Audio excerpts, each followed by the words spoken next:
உங்ககிட்ட நான் ஒரு கேள்வி கேட்கட்டுமா? நேற்று நடந்த ஒரு விஷயம் இன்னும் உங்க மனசுல ஓடிக்கிட்டே இருக்குதா? யாராவது சொன்ன ஒரு வார்த்தை, இல்லனா ஒரு தோல்வி, ஒரு கவலை, ஒரு மருத்துவ ரிப்போர்ட், இல்ல அப்படின்னா ஒரு பினான்சியல் பிரச்சனை. நேற்றைக்கு இது எல்லாமே முடிஞ்சிருந்தாலும் அந்த பாரம் மட்டும் இன்னும் உங்க மனசை விட்டு போகலையா? அப்படின்னா இன்றைக்கு இந்த ஜெபம் உங்களுக்காக தான். இந்த வீடியோ மூலமாக ஆண்டவர் உங்களோடு கூட பேச போகிறார். நேற்றைக்கு எப்படி வேணாலும் இருந்திருக்கலாம், ஆனா இந்த காலை வேளையில தேவன் உங்களுக்காக ஒரு புதிய துவக்கத்தை, ஒரு புதிய இரக்கத்தை தேவன் உங்களுக்காக வைத்திருக்கிறாங்க. சோ இந்த வீடியோவை நீங்க கடைசி வரைக்கும் பாருங்க. கர்த்தர் நிச்சயமா இந்த வீடியோ மூலமாக உங்களோடு கூட பேச போறாங்க.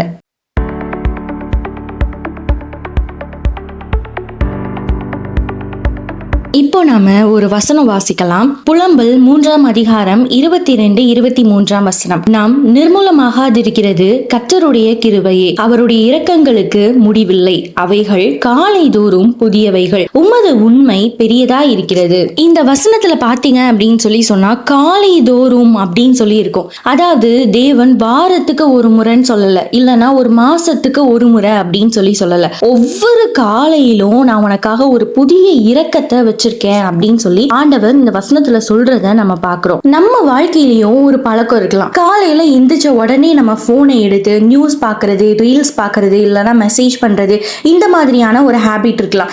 இல்ல அப்படின்னா நம்ம காலையில எந்திரிச்ச உடனே நம்மளுடைய பிரச்சனைகளை பார்த்து நம்ம யோசிச்சுக்கிட்டே இருக்கிறது, இல்லனா இந்த நாள்ல இந்த ஒர்க்லாம் இருக்கு, இந்த வேலையெல்லாம் நம்ம செய்து முடிக்கணும், எப்படி செய்ய போறோமோ அப்படின்ற ஒரு பயம் உங்களுக்குள்ள வர்றது, இது எல்லாமே உங்களுடைய மனசை என்ன பண்ணும் அப்படின்னா ரொம்ப சோர்வடைய வச்சுக்கிட்டே இருக்கும். ஆனா இன்னைக்கு தேவன் உங்ககிட்ட சொல்ற ஒரு விஷயம் என்ன அப்படின்னு சொன்னா, முதல்ல நீங்க காலையில எந்திரிச்ச உடனே நீங்க என்ன நினைக்கணும்னா தேவனுடைய இரக்கத்தை நீங்க நினைத்து பார்க்கணும் அப்படின்றத ஆண்டவர் விரும்புறாங்க.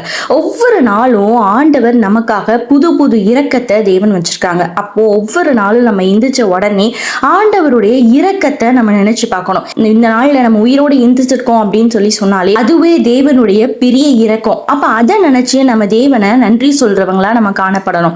நம்மளுடைய போன்ல சார்ஜ் முடிஞ்சிருச்சு அப்படின்னு சொன்னா நம்ம என்ன பண்ணுவோம்னா மீண்டும் நம்ம சார்ஜ் போடுவோம். நம்ம கார்ல ஃபியூயல் குறைஞ்சிருச்சு அப்படின்னு சொன்னா மீண்டும் அதை போயிட்டு நம்ம ஃபில் பண்ணுவோம். அதே மாதிரிதான் நம்மளுடைய மனசுக்கும் தினமும் ஒரு புதிய ஒரு பலன் வேணும். அந்த பலனை கொடுக்கறவங்க யாரு அப்படின்னு பாத்தீங்கன்னா அவர்தான் தேவன். நேற்றுக்கு உங்களுக்கு பொறுமை இல்லாம இருந்திருக்கலாம், ஆனா இன்றைக்கு அவரால் அந்த பொறுமையை உங்களுக்கு தர முடியும். நேற்றுக்கு நீங்க கண்ணீரோடு ஒரு மன சமாதானம் இல்லாத ஒரு நிலைமையில இருந்திருக்கலாம், ஆனா இன்னைக்கு தேவனால நீங்க இழந்த அந்த சமாதானத்தை உங்களுக்கு ரெட்டிப்பாய் தர முடியும். நேத்தைக்கு மூடப்பட்ட கதவுகள் எல்லாமே இன்னைக்கு ஒரு புதிய வழியாய் தேவனால மாற்ற முடியும். அந்த கதவை திறக்க முடியும். இதுதான் இந்த வசனம் சொல்லுது. இன்னைக்கு நம்ம ஒரு முடிவெடுப்போம். நேற்றைய பயத்தை இன்னைக்கு நான் எடுத்துட்டு வர மாட்டேன். நேத்தைக்கு நான் சந்திச்ச தோல்வி இது எல்லாத்தையுமே என்னோட எதிர்காலமா நான் நினைக்க மாட்டேன். ஆண்டவர் எனக்காக ஒரு புதிய ஒரு வாசலை, ஒரு பெரிய எதிர்காலத்தை ஆண்டவர் எனக்காக வைத்திருக்காரு. நான் அதை மட்டும் தான் நினைப்பேன். என்னுடைய தோல்வியை நான் நினைக்க மாட்டேன். ஏன்னா அவருடைய இரக்கங்கள் ஒவ்வொரு நாளும் புதிதா இருக்குது. அப்போ தேவன் இந்த நாள்ல என்ன வழி நடத்துவாங்க. நான் கையிட்டு செய்யக்கூடிய வேலையில தேவன் ஒரு ஆசீர்வாதத்தை கொடுப்பாங்க. இன்னைக்கு அவர் என் மேல காட்டுற அந்த இரக்கத்தினால இந்த நாள்ல நான் மகிழ்ச்சியோடு வாழ்வேன். இந்த நாள்ல நான் அந்த காரியத்தை செய்து முடிப்பேன் அப்படின்ற ஒரு நம்பிக்கை உங்களுக்குள்ள இருக்கணும். சோ இன்னைக்கு நீங்க ஆபீஸ்க்கு போறதுக்கு முன்னாடி, இல்ல காலேஜ்க்கு போறதுக்கு முன்னாடி உங்க மனசுல இந்த ஒரு விஷயத்தை மட்டும் வச்சுக்கோங்க. தேவன் எனக்காக ஒரு புதிய இரக்கத்தை வச்சிருக்காரு. அப்ப இந்த நாள் ஃபுல்லா நான் நடக்கிறதுக்கு தேவன் எனக்கு கிருபை செய்வாங்க. என்னை சுற்றி இருக்கக்கூடிய மனிதர்கள் எல்லாருமே எனக்கு தீங்கு நினைக்கக்கூடியவர்களா இருக்கலாம், ஆனா தேவன் என்னோடு கூட இருக்கிறனால, அவர் இரக்கம் என் கூட இருக்கிறனால இந்த நாள் முழுதும் அவங்க முன்னாடி நான் வைக்கப்பட்டு போகாதபடி நான் தலை நிமிர்ந்து நடக்கத்தக்கதாக தேவன் இந்த நாள்ல என்னை ஆசீர்வதித்து என்னை உயர்த்தி வைப்பாங்க அப்படின்ற அந்த ஒரு நம்பிக்கை உங்களுக்கு இருக்கணும். ஒவ்வொரு நாளும் நீங்க ஆண்டவருக்கு நன்றி சொல்லுவர்களா காணப்படணும். ஆண்டவரே இந்த நாள்ல நீங்க எனக்கு புதிய இரக்கத்தை தந்தீங்க, புதிய கிருபையை நீங்க கொடுக்க போறீங்க, அதற்காக உமக்கு கோடான கோடி நன்றியப்பா அப்படின்னு சொல்லி நம்ம ஆண்டவருக்கு நன்றி சொல்லுகிறவர்களாக நம்ம காணப்படணும். உங்க சரீரத்துல பலவீனங்கள் இருக்கலாம், இந்த நாள்ல நீங்க ஆண்டவரிடத்துல சொல்லுங்க, அப்பா ஒவ்வொரு நாளும் என் வாழ்க்கையில நீங்க கொடுக்கக்கூடிய இரக்கத்திற்காக உமக்கு கோடான கோடி நன்றி அப்பா அப்படின்னு சொல்லி இந்த நாள்ல நீங்க ஆண்டவரிடத்துல சொல்லுங்க.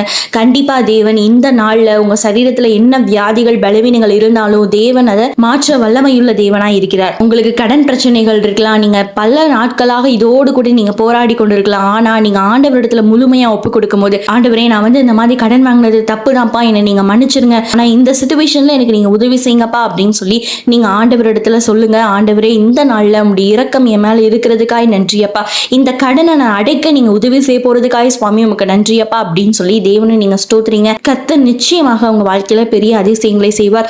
ஒருவேளை இந்த நாள்ல நீங்க வந்து வேலைக்காக பல இடங்களுக்கு நீங்க இன்டர்வியூ அட்டென்ட் பண்ண போகலாம். அப்ப இந்த காலை வேளையில நீங்க தேவனிடத்துல சொல்லுங்க, ஆண்டவரே உங்களுடைய இரக்கத்துக்காய் நன்றி, உங்களுடைய இரக்கம் என்னோடு கூட இருக்கிறனால இந்த காரியத்தை நீ வாய்க்க செய்ய போறதுக்காய் நன்றி அப்படின்னு சொல்லி தேவனை ஸ்தோத்தரிச்சுட்டு நீங்க கடந்து போங்க. கர்த்தர் நிச்சயமாக அந்த காரியத்தை வாய்க்க செய்வாங்க. இப்ப நம்ம ஒரு நிமிஷம் நம்ம கண்களை மூடி ஜெபிக்கலாம். அன்பும் இரக்கமும் நிறைந்த நல்ல தகப்பனே, அப்பா அந்த புதிய காலை வேளையை நீர் கொடுத்த மேலான கிருபைக்காக நன்றி அப்பா.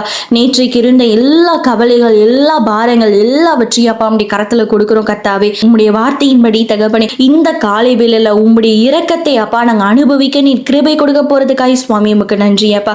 சோர்வாக இருக்கிற ஒவ்வொருத்தவங்களுக்கும் அப்பா நீங்க பலனை கொடுக்கிற தேவன் தகப்பனே. பயத்தோடு இருக்கிற ஒவ்வொருத்தவங்களுக்கும் அப்பா நீங்க தைரியத்தை கொடுக்கக்கூடிய தேவன் அப்பா. நோயோடு போராடி கொண்டிருக்கிற ஒவ்வொருத்தங்களையும் அப்பா நீங்க தொட்டு சுகமாக்குகிற தேவன் அப்பா. குடும்பத்துல தகப்படி பிரிவினைகள் காணப்படலாம்ப்பா அப்பா, சமாதானமின்மை காணப்படலாம்ப்பா அப்பா. இந்த நாள்ல அப்பா நீங்க உங்களுக்கு ஒரு சமாதானத்தை கொடுக்க போறதுக்காக உமக்கு நன்றி அப்பா. வேலைக்காக காத்திருக்கிற ஒவ்வொருத்தவங்களுக்கும் அப்பா நல்ல கதவுகளை அப்பா இந்த நாள்ல நீங்க திறந்து கொடுக்கறதுக்காக சுவாமி நன்றி அப்பா. இந்த நாள்ல இந்த வீடியோவை பார்த்து கொண்டிருக்கிற ஒவ்வொரு பிள்ளைகளும் அப்பா எடுத்து வைக்கிற ஒவ்வொரு அடியிலையும் தகப்படி சப்பா நீங்க அப்பா வழி நடத்துங்கப்பா. இந்த நாள் முழுதும் நீங்க அவங்களோடு கூட இருந்து நீங்க வழி நடத்துங்கப்பா. அவங்க கையிட்டு செய்யக்கூடிய வேலைகளில் ஒரு ஆசீர்வாதம் உண்டாவதாக தகப்பனே அப்பா. இந்த நாள் முழுதும் உடைய கிருபை உடைய பிள்ளைகளை சூழ்ந்து இருக்கட்டும் அப்பா. இயேசுவின் நாமத்தில் ஜெபிக்கிறேன் ஜீவனுள்ள நல்ல பிதாவே, ஆமீன். கர்த்தர் உங்களை ஆசீர்வதிப்பாராக. இந்த காலை வேளையில இந்த ஒரு விஷயத்தை மட்டும் நீங்க மறந்துடாதீங்க. நீங்க இன்னும் உயிரோடு இருக்கீங்க அப்படின்னு சொல்லி சொன்னாலே அதுவே பெரிய தேவனுடைய கிருபை தான். அப்போ இந்த நாள்ல தேவன் உங்களை உயிரோடு எழும்ப பண்ணியிருக்கிறார் அப்படின்னு சொல்லி சொன்னா அது ஒரு சாதாரண ஒரு விஷயம் கிடையாது. தேவன் உங்களை கொண்டு ஒரு பெரிய திட்டத்தை வச்சிருக்காங்க. அதனால இப்போ உங்க வாழ்க்கையில் இருக்கக்கூடிய பிரச்சனைகள், தோல்விகள் இதெல்லாமே பார்த்து நீங்க இருக்காதீங்க. இது எல்லாத்தையும் தாண்டி தேவன் உங்களை கொண்டு செய்வதற்காக ஒரு பெரிய சித்தத்தை வச்சிருக்காங்க. அப்ப அது என்னன்னு நீங்க ஆண்டவர்கிட்ட கேட்டு அதன்படி நடக்க நீங்க முயற்சி பண்ணுங்க. இந்த நாள் முழுதும் கர்த்தருடைய புதிய இரக்கமோ சமாதானமோ உங்களோடு கூட இருந்து உங்களை வழி நடத்துவதாக. இந்த வீடியோ உங்களுக்கு ரொம்ப பிரயோஜனமா இருந்துச்சுன்னா மற்றவங்களுக்கும் நீங்க ஷேர் பண்ணுங்க, கமெண்ட்ஸ்லயும் சொல்லுங்க. இப்பதான் இந்த சேனல் நீங்க புதுசா பாக்குறீங்க அப்படின்னா கண்டிப்பா நீங்க சப்ஸ்கிரைப் பண்ணுங்க. உங்களுக்கு ஏதாவது ஜெப குறிப்புகள் இருந்தது அப்படின்னா ஸ்கிரீன்ல தெரியக்கூடிய அந்த வாட்ஸ்அப் நம்பருக்கு மெசேஜ் பண்ணுங்க, இல்லைனா வாய்ஸ் நோட் பண்ணுங்க. நாங்க உங்களுக்காக கண்டிப்பாக ஜெபிக்கிறோம். மீண்டும் உங்களை இன்னொரு வீடியோ மூலமாக உங்களை சந்திக்கிறேன். கர்த்தர் உங்களை ஆசீர்வதிப்பாராக. ஆமீன்.